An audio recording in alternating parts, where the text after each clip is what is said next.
¿qué es lo que hace?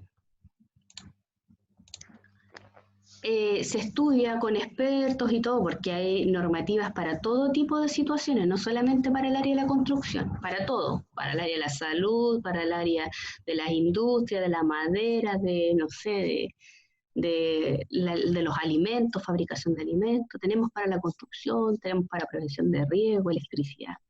¿Ya?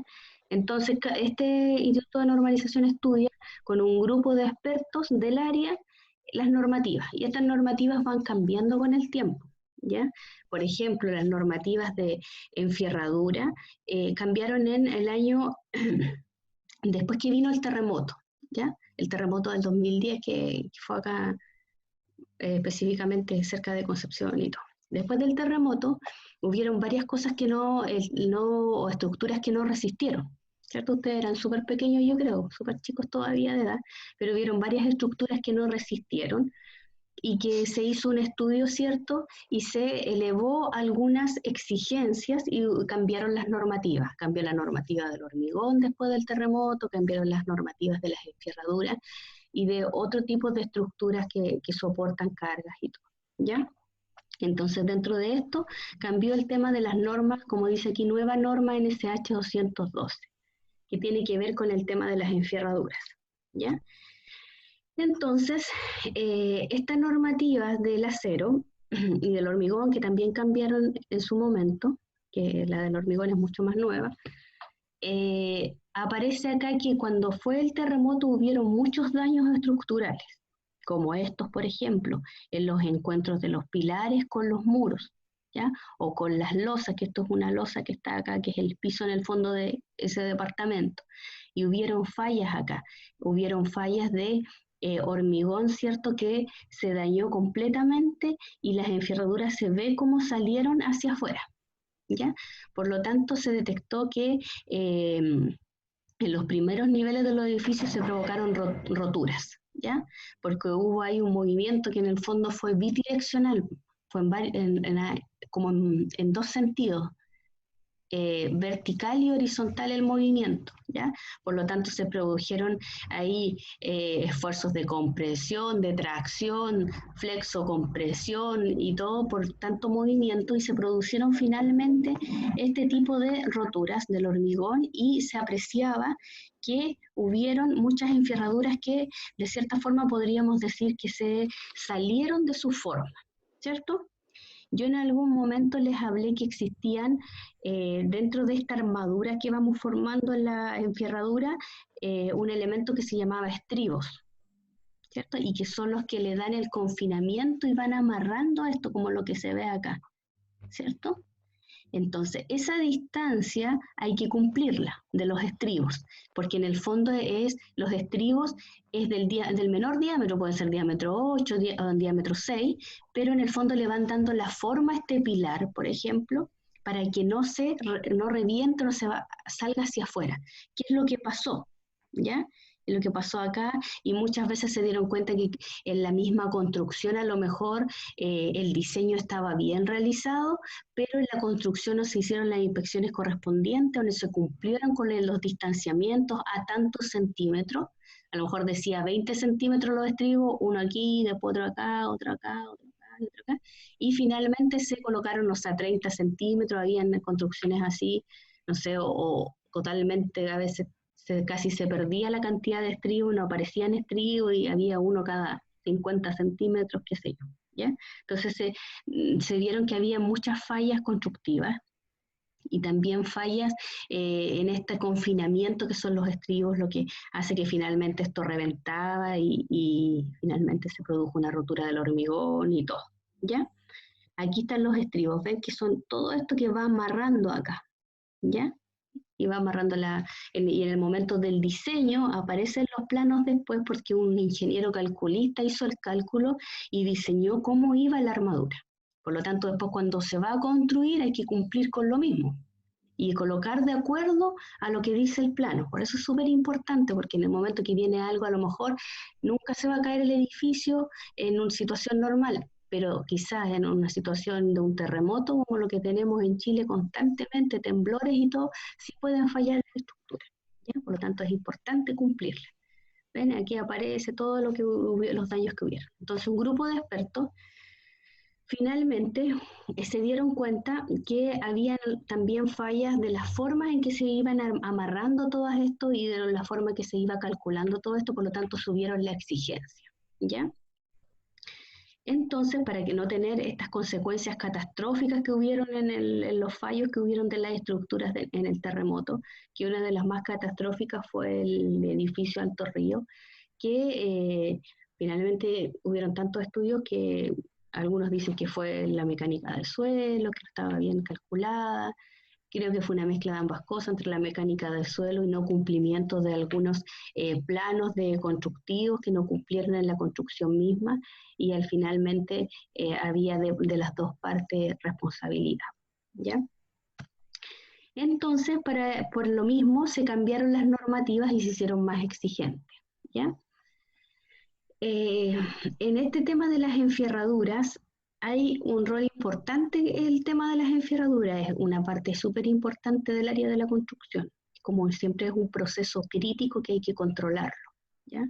Siempre que haya mucha enfierradura en un proyecto de construcción, hay que controlarlo porque en el fondo es algo crítico que tiene. ¿Por qué es crítico?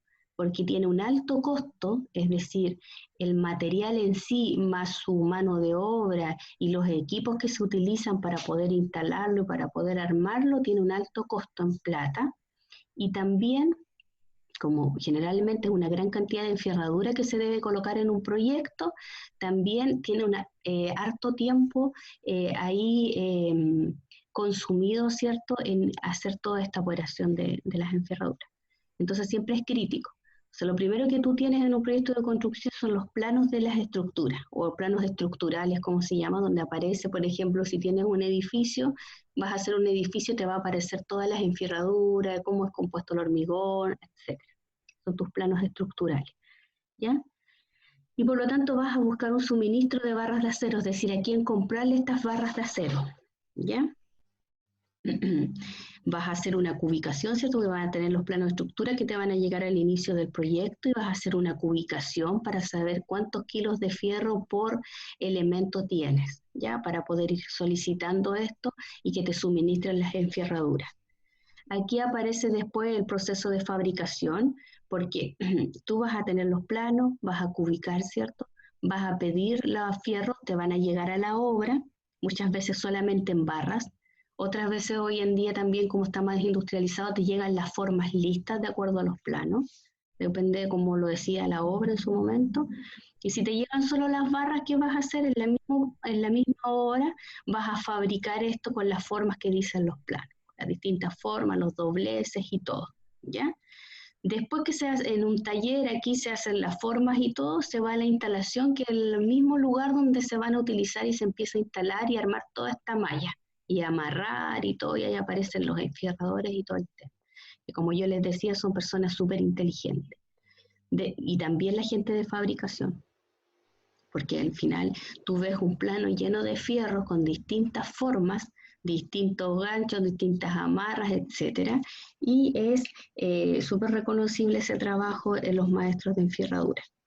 Y después de eso, de tener toda esta armadura y colocar un moldaje, tú hormigonas, colocas el hormigón, ¿cierto? Y obtienes finalmente esa estructura que estás construyendo, ¿ya?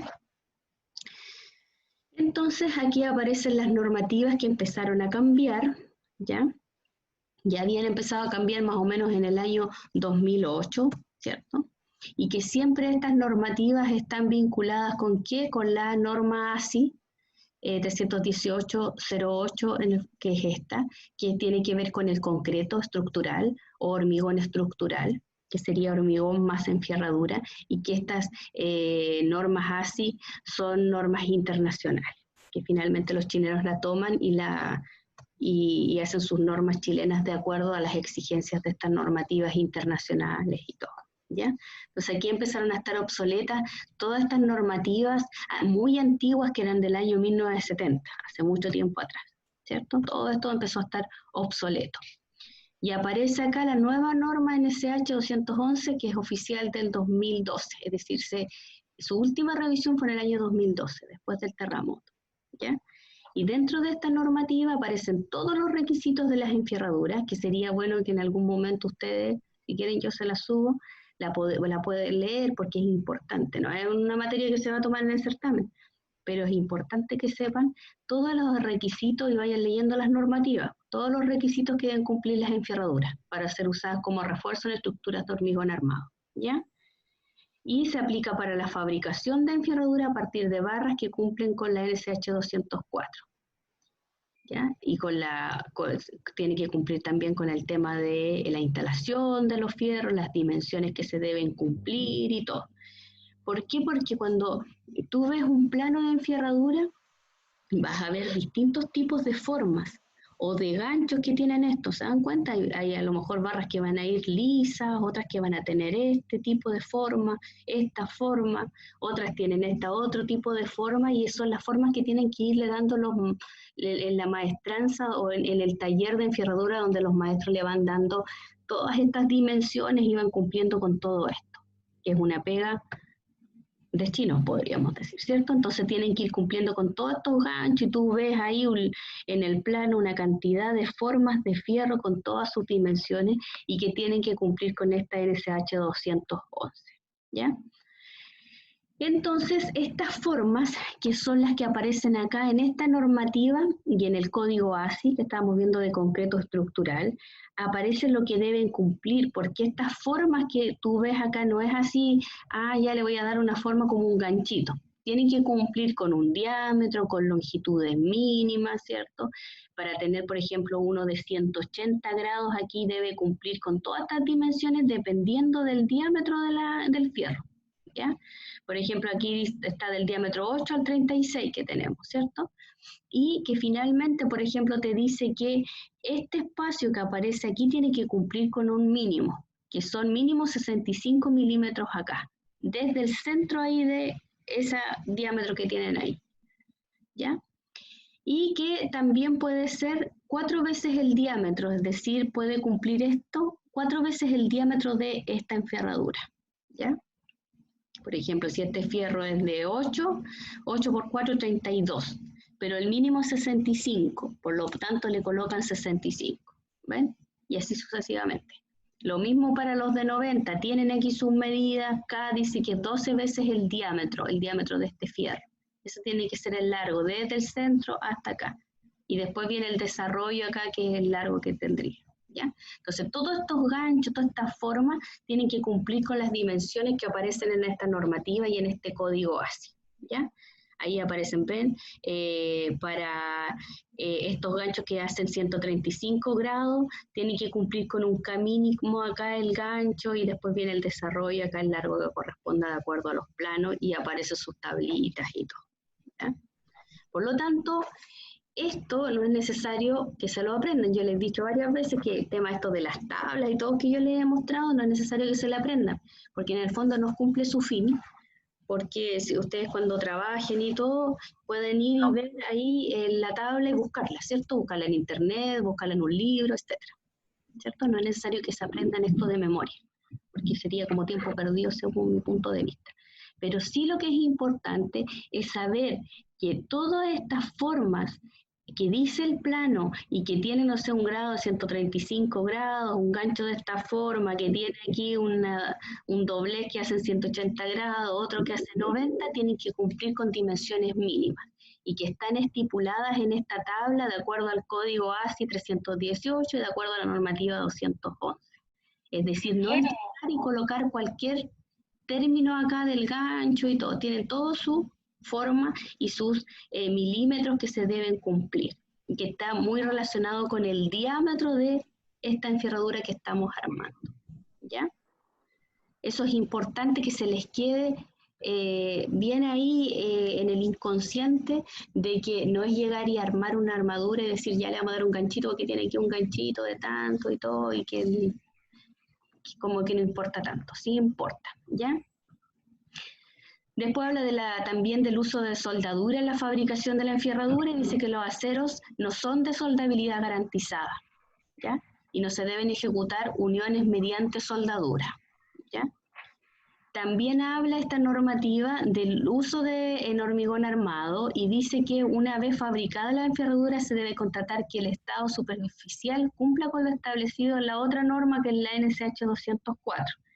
Es decir, ¿qué pueden tener estos fierros cuando están armados, llegan a la obra, a veces quedan acopiados de mala forma, le cae, no sé, barro, materia orgánica, le puede caer algún tipo de aceite y todo?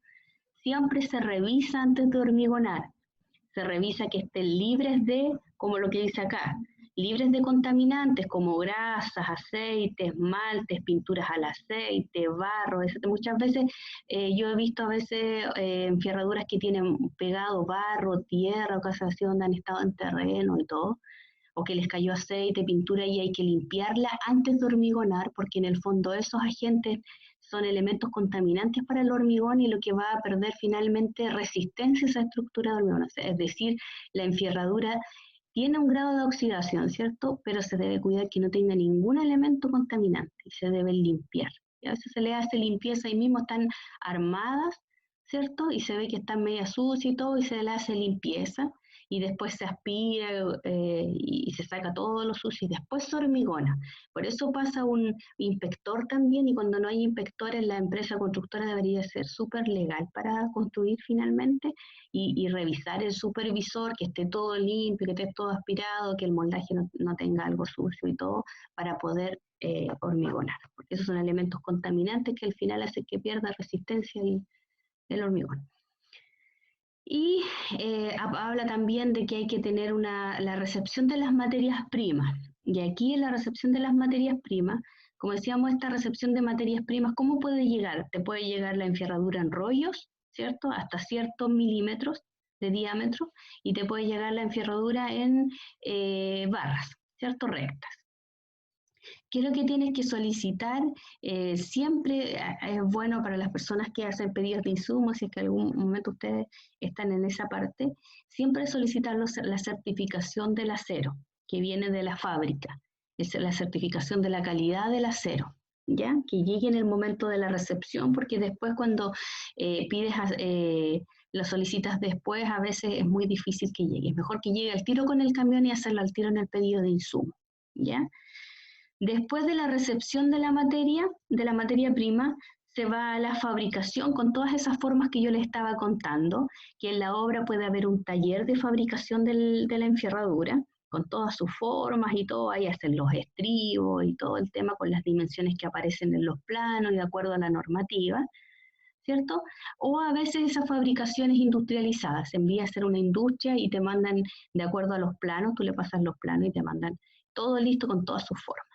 Y después se va al despacho al usuario, que en el fondo el usuario es los maestros que van a armar esa estructura, ¿cierto? Y van a hacer toda la malla de fierro y todo de acuerdo a lo que dicen los planos, pero ya a los maestros le llegan las formas listas y ellos empiezan solamente a amarrar acá en terreno, ¿ya?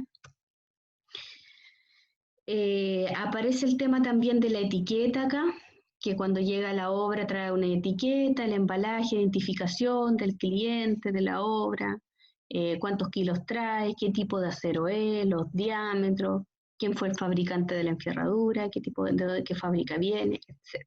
Y ahí también debería venir el certificado del fierro, ¿ya?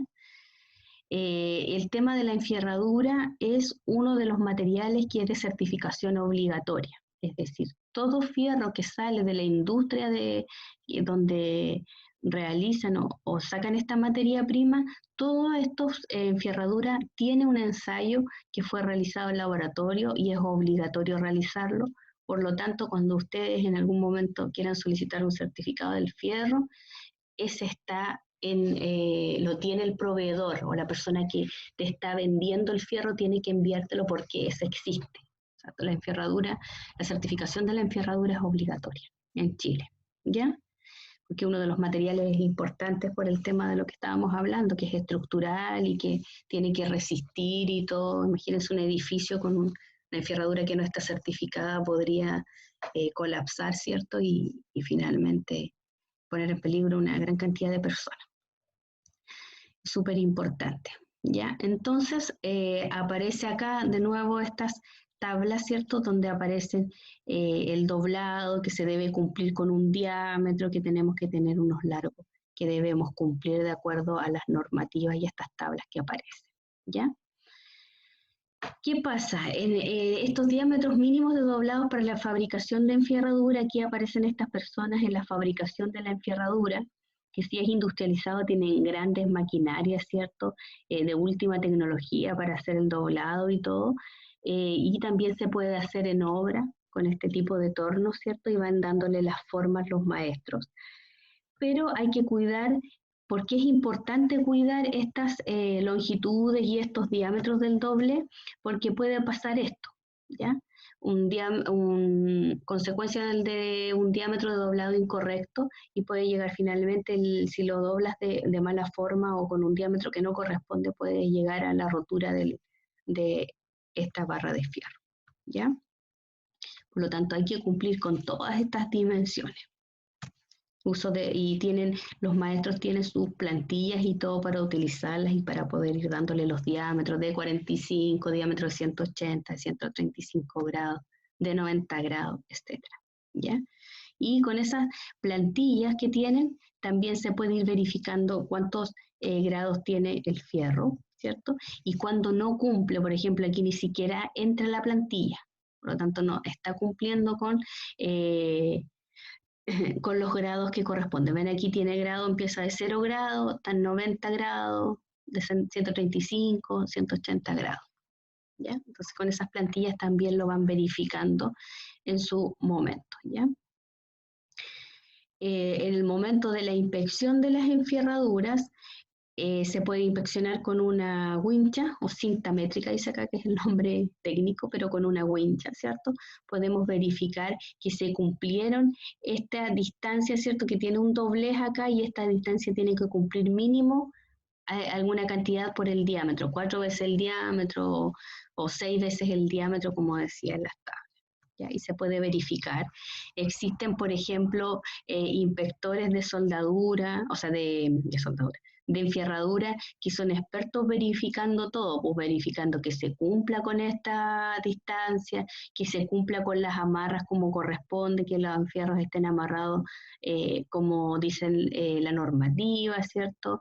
Y que se cumpla con el doblez, con el diámetro acá, etcétera. Y son súper minuciosos revisando eso. Y que también la enfierradura esté limpia, ¿cierto? Libre de materia orgánica, de aceites, químicos, pinturas, etcétera, que puedan ser contaminadas en la obra misma por toda la cantidad de materiales que hay en una obra, ¿ya? Eso es más o menos lo que le quería mostrar de esto, para que ustedes más o menos vean lo que corresponde al cumplimiento de toda esta normativa de enfierradura, que sería bueno, como yo les decía, que ustedes pudieran leer, por ejemplo, la normativa NSH 211, todas las formas que existen y todo, para que más o menos se empiecen a concientizar. A lo que yo les decía, ser conscientes de que todas las formas que tienen los fierros, todos los dobleces que tienen, todos los diámetros que tienen que cumplir, viene de atrás de una normativa, de tablas, y que está estudiada, ¿cierto?, por expertos, y te dicen qué es lo que debes cumplir para poder que tu estructura finalmente cumpla su función, que es resistir todas las cargas a las que va a estar sometida. ¿Ya? ¿Tienen alguna consulta de esto? ¿Algo que decir? No, yo no. Nada, nada. ¿Nadie? Se durmieron. Están como medios callados hoy día. Que está lloviendo. Sí, está lloviendo. Lo otro que yo les quería decir también es que para poder unir las enfierraduras, ¿cómo se unen las enfierraduras? Se van amarrando. Por ejemplo, mira, yo voy a sacar un lápiz para mostrar. A ver, este será muy gordo, ¿no? Sí, muy gordo. Acá. Por ejemplo, si yo tengo dos fierros, ya, supongamos que este es el fierro. ¿Se ve ahí o no? Una línea roja. Dos fierros, ya ahí tengo una enfierradura. ¿Cómo lo amarro con el otro? Por ejemplo, si acá tengo que colocar otro fierro más. Tu largo de tu barra Supongamos que es 12 metros, ¿cierto? Que es lo que te venden generalmente. Tengo 12 metros, pero mi largo total que yo tengo que hacer, no sé, supongamos que son 20 metros. ¿Cómo uno esto acá? ¿Cómo lo uno? Con amarra, ¿cierto? No podemos soldar aquí y colocar aquí al tiro otro y que me haga los 20 metros y tener 20 metros totales, ¿cierto? No puedo amarrar aquí y juntarlo justito aquí con el otro y ahí colocar una soldadura porque dijimos que no se puede soldar, ¿cierto? ¿Ya cómo se amarra entonces? Con una mano. Con alambre, ¿cierto? Alambre cosido número 18, alambre negro. ¿Cómo? Pero alambre negro recocido número 18, así se llama. Pero, ¿cómo lo voy a amarrar? Tengo que hacer un empalme que se llama esto. Y aquí no queda separado, pero es para que ustedes lo vean, ¿ya? Y ese empalme, dependiendo el diámetro de esta barra, va a ser el largo que va a quedar aquí traspasado. Es un empalme, ¿ya?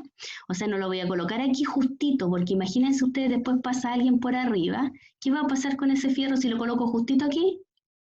Se va a desamarrar de cierta forma porque no va a tener resistencia, ¿cierto? Entonces hay que cumplir que este fierro, para poder lograr aquí, supongamos que aquí quiero lograr 20 metros, pero mi barra solo es de 12. Tengo que colocar otro más acá, ¿cierto? Pero tengo que dejar aquí, de acuerdo al diámetro de esta barra, tengo que dejar un empalme, es decir, que esto pase más acá, con una cantidad de metros o de centímetros más acá. Y ahí colocar lo que corresponde a la amarra, aquí, ahí está la amarra. ¿Ven? Y lo puedo colocar 2 amarras ahí, dependiendo cuál sea el largo acá. Y ahí va a quedar bien amarrado. No voy a poder hacer esto de hacer aquí y colocarlo al tiro acá y amarrar aquí. No va a quedar bien, ¿cierto? De hecho, cuando incluso uno quiere, imagínense, amarrar otra cosa, no lo amarra justito y lo deja medio pasado, ¿cierto? Para que quede bien amarrado finalmente. Por lo tanto, esto se llama empalme, ¿ya? En el fondo de la cantidad de fierro que tú compraste en la cubicación, nosotros vamos a considerar esos empalmes, porque en el fondo al final de la cubicación yo voy a decir, aquí tengo 20 metros, pero tengo más de 20 metros de largo de barra de fierro porque tengo traspasado varios fierros dentro de toda esa malla que tengo. ¿Se dan cuenta o no? Entonces ahí en la cubicación igual se considera un porcentaje de eso más a comprar porque aparecen todos los empalmes, todas las pérdidas, todos los dobleces que se hacen. ¿Ya? ¿Entienden o no? Que es otra cosa que hay que cumplir. Aparte del tema de lo que estábamos diciendo, que había que cumplir el tema de los ganchos, de cuánto diámetro son los dobleces, de cuánto largo es el gancho del estribo, el gancho de la forma del fierro, etcétera. ¿Ya? Hay planos de estructuras que viene todo bien especificado y que te aparece todos los largos y todo. Voy a buscar un plano para que vean ahí un plano de estructura donde aparezca todas las formas que tiene el proyecto, por ejemplo, ya supongamos que vamos a tener una losa de hormigón, que es el piso, ¿cierto?, de un edificio, por ejemplo, esa es la losa, el piso, la base. Y a veces viene todo bien especificado con todas sus formas, sus largos, todo bien especificado. Otras veces no vienen muy especificados los planos. Va a depender también de la empresa de ingeniería cómo venga especificado. Pero muchas veces viene una tabla de formas de fierros y ahí están todas las formas y todos los largos como debe ser y todo. Y ahí después los maestros van solamente armando y dándoles la forma en el taller que tienen ahí en la obra para ir haciéndola y después la mandan a instalación a la estructura misma. ¿Ya? Entonces yo creo que ya se dieron cuenta que los maestros de enfierradura son súper, ¿cómo podríamos decirle? Súper inteligentes, ¿no?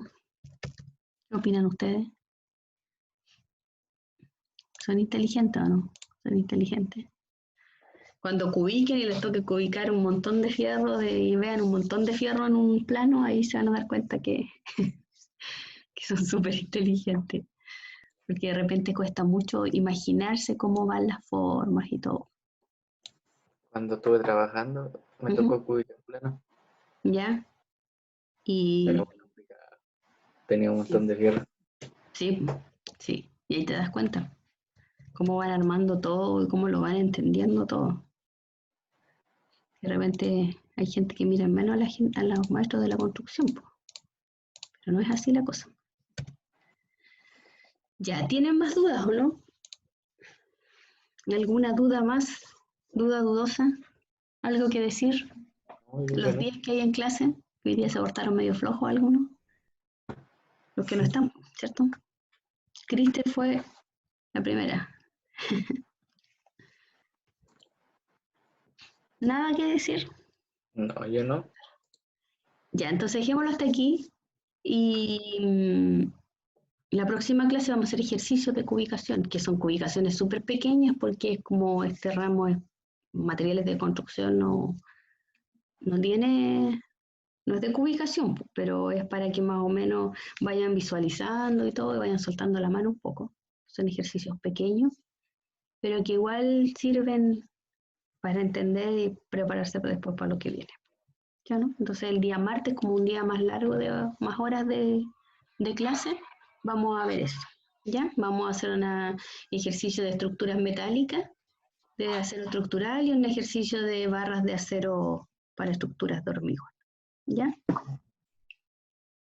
¿Alguien me dijo algo, no? ¿No? Ya. Entonces nos vemos el otro martes. ¿Ya? Cuídense. ¿Me iba a decir Igual. algo, Pablo? ¿No? ¿No? No, no. Ah, ya. Ya. Cuídense, chiquillos. Nos vemos. Les voy a subir la clase. ¿Les llegaron las clases que... los links de las clases? Les envié un correo. ¿Ahora? No, el otro día. Ayer parece que fue. Con las clases. ¿La clase pasada? Sí, las clases pasadas, los videos. Así que ahora les voy a subir el video de esta clase igual, ¿ya? Ah, Para que ya. las vayan viendo ahí los que no hayan podido venir a las clases y todo, ¿ya? O los que tengan internet ahí, que se les cayó el internet a veces y todo. Bueno, Ya. ya, cuídense. Chao, que estén bien. Profe. Chao.